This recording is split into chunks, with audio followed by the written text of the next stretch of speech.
Contextualization for AP DBQs, document-based questions.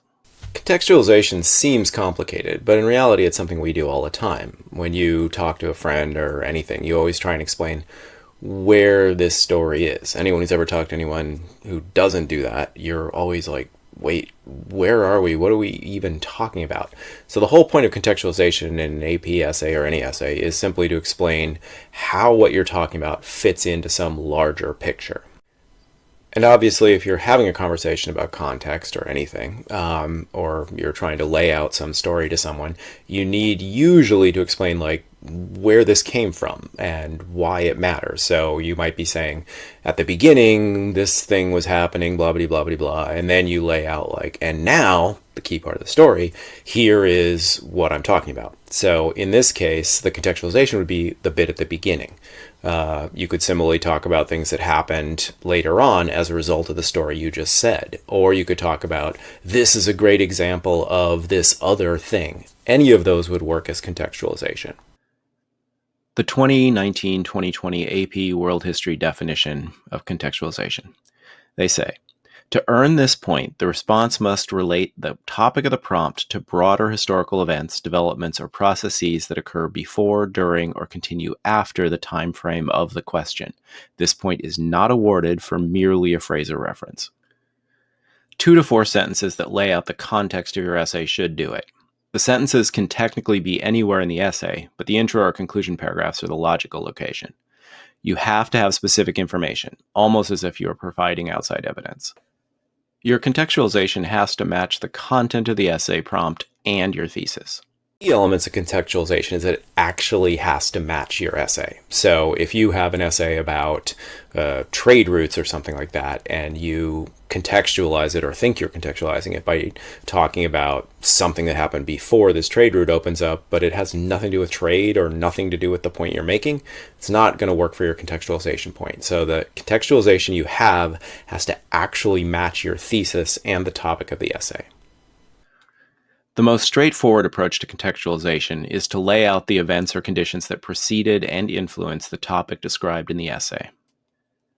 You can also get the contextualization point by explaining how the topic you just addressed influenced or shaped events following the event itself. Again, make sure you explain how the topic led to related events in the future.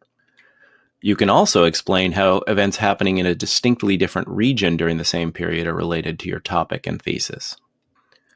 If your essay is about Asian decolonization, contextualizing by discussing how decolonization was working in Africa at the same time should work. You can also get the contextualization point by explaining how your thesis and topic relate to similar sorts of events or processes at the same or other times. This one gets very out there and is rough on your reader. Don't try this unless you have no other option or you are sure of yourself.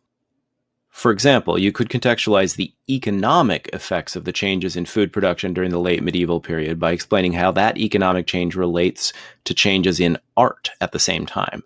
The key for this approach is going outside of the historical discipline covered in the prompt and your thesis.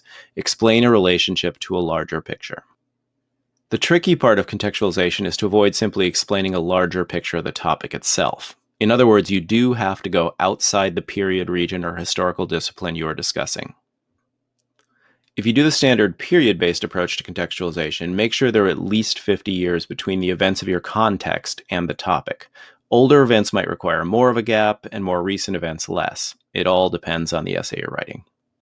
When I've been in AP trainings and they're trying to explain how to grade this, it's definitely confusing because contextualization can often look very much like outside evidence, which is tricky.